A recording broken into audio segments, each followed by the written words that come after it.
Greetings, ladies and gentlemen of YouTube. I'm Cipher, and this is the Devil's Advocate Debate Club. Welcome back, everyone.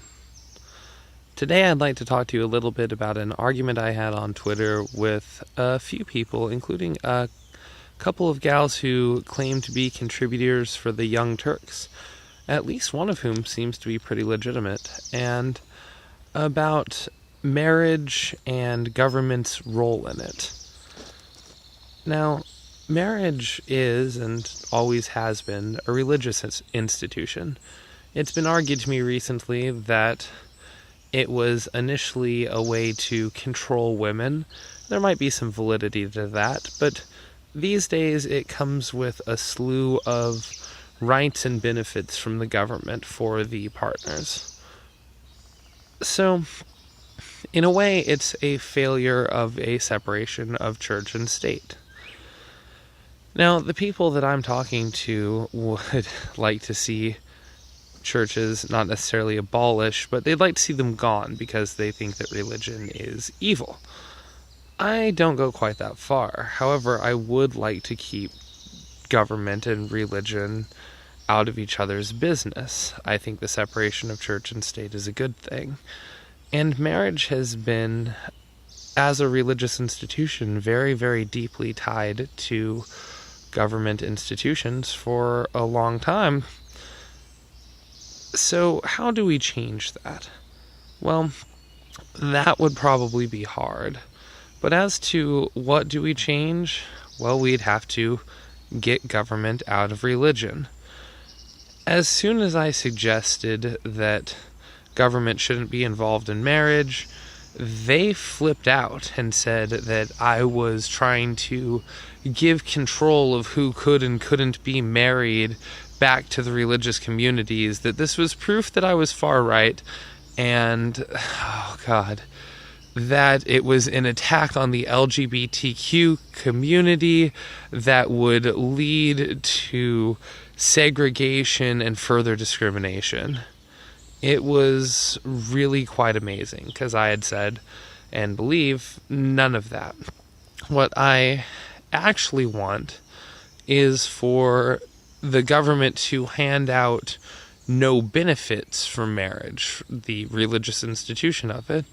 Legal partnerships can certainly be a thing, and they shouldn't require any religious ceremony to do so. But marriage as a religious institution shouldn't receive any sort of government backing or oversight at all. It should, in fact, be up to each religious group who can and cannot marry within their bounds. However, married people shouldn't get governmental benefits for being married. It's a religious institution, and there's kind of supposed to be a separation of church and state. And so they, I think, have the worst cognitive dissonance I've ever seen of any group of people. I suppose it's not surprising since a couple of them work with or for the Young Turks. And will believe that I have said, or that I believe the opposite of what I do, just so that they can try to keep disagreeing with me once we've actually agreed on a subject. So if we agree on something, even a small detail, they will say that I'm lying, that I never said. Even when you can go back and read, they will say that my tweets say the opposite of what they said, of what they actually say, just so that they can keep disagreeing with me. In the case of marriage, they're trying to claim that I want the government to give rights to people and the church to decide who gets those rights. In reality, I don't want the government to give any rights to people when it comes to marriage or to impose any restrictions on it. Now, this would mean that religious communities could choose not to let people get married within their sects, but just make a sect of that religion where they can make your own religion. If there's no government oversight, and there's little for who can become an ordained minister anyway, but if there was none, then anyone could perform a marriage for any other people at any time, because it's just a spiritual or, religious dedication that the two people are going to be together forever, usually under God, and very frequently in this life and the afterlife, which is a beautiful idea if you really love someone. So I'm not against marriage, and I'm not against legal rights for partners and families. I just think that the two could very possibly be separate things, because there should be a separation of church and state. But what about the discrimination? What about the gay Christians who want to get married in a church? And what if the churches don't allow them to? Well, you might have to build your own. One person tweeted to me, but it's an important spiritual experience, and it's more special to them to many people, to have the marriage in the church rather than out of it. And this is true. And if I ever got married, it would be more special to me to get married in the Playboy Mansion than in my backyard. But the reality is, I don't have the right to get married on somebody else's property just because it would make the event more special for me. And churches, if they're not operating as a business, which most of them don't, some of them arguably operate as charities, but churches have a right in many ways to discriminate. They don't have to allow gay people to get married for any reason other than the governmental benefits attached to marriage. And I think that as long as there are governmental benefits attached to marriage, anyone should be allowed to get married to receive those benefits. If you take government out of marriage, then, well, government's not restricting who can and can't get married, so anyone would still be able to get married to anyone, just not necessarily at the church of their choice. And do you really want to have your wedding in a church surrounded by people who don't want you there? I mean, the people who own and run the church?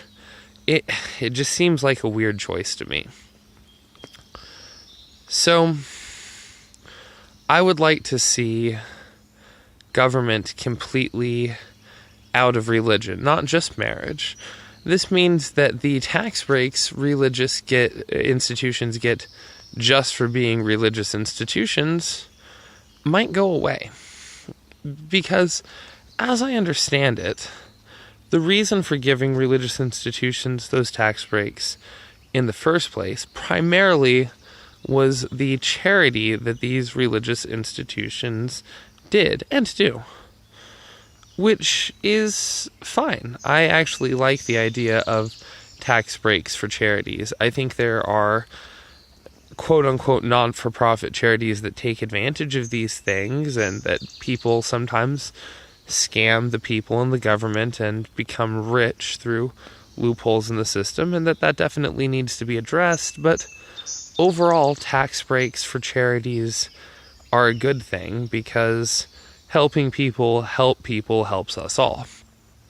But not all churches or religious organizations do charity work. Not all of them even claim to. A lot of them are just jokes that have basically been made up to gain religious rights. I mean, there's the Church of the Jedi, which is an accepted religious practice in the United States the last time I checked. And while I definitely accept Rastafarianism as a legitimate religion in Jamaica, and for some people in America, most people I know who are Rastafarians in America did so that they could smoke weed and get less flack about it. A lot of them think they can't be arrested for smoking weed in public because they're Rastafarian. I'm just waiting for them to learn the truth. So, maybe we should be basing these tax breaks off of the actual charity work that these religious institutions do. Sure, treat them as not-for-profit charities and give them tax breaks as such. If the religious community and the churches really care about people as much as most of them claim to, then they should, as they did in years past, do more charity work than most other organizations, even competing with pure charity organizations, because really, what should the church be doing with its money if not giving it back to the community? So, I am not saying that churches shouldn't receive tax breaks. I'm saying that maybe they shouldn't receive them just for being churches. Maybe we're moving past a point where we should have emotional, spiritual reasons for the way that we deal with money in this country. Maybe we should look more into logic and economic reasons for dealing in how we deal with these systems. So to wrap things up, I believe in a separation of church and state. I think as long as government has its grubby little hands in the business of marriage, we should allow absolutely anyone to get married, and churches shouldn't be allowed to discriminate because they're receiving government benefits in many ways. If you take away those benefits and get government out of religion and out of marriage, I don't see why churches couldn't discriminate the way that charities that only give to certain only give their money to certain communities do. Everyone discriminates in one way or another. It's just a matter of whether or not your discrimination is legal or socially accepted. And I'm not saying it should be socially accepted for churches to discriminate against gay people, but if it is in their communities and if there are no governmental benefits attached, my question to all of you is, what would be the harm of the discrimination? Again, if there are no benefits outside of spiritual ones attached to the act of getting married, what would be the harm of letting the churches discriminate against people who could still get married in their own backyard, in their own spiritual, ritual manner, however they wanted? Let me know in the comments below. And I had no idea when I walked out here whether or not I was doing a video or what subject I was going to do. So I actually ended up doing 3 takes on this one. I normally shoot my videos in 1 take and let you guys hear me stumble and fumble, which I still did a little bit in this video, but those first 2 takes weren't anything anyone wanted to hear, trust me. And as I walked out, I just decided I needed to shoot a video on something. The argument that I had with the socialists on Twitter, and that they are, outright stated socialists. I'm not using it as an insult or anything. I wouldn't really use it as an insult, but they are Democratic Socialists of America, a couple of whom work for the Young Turks, anyway.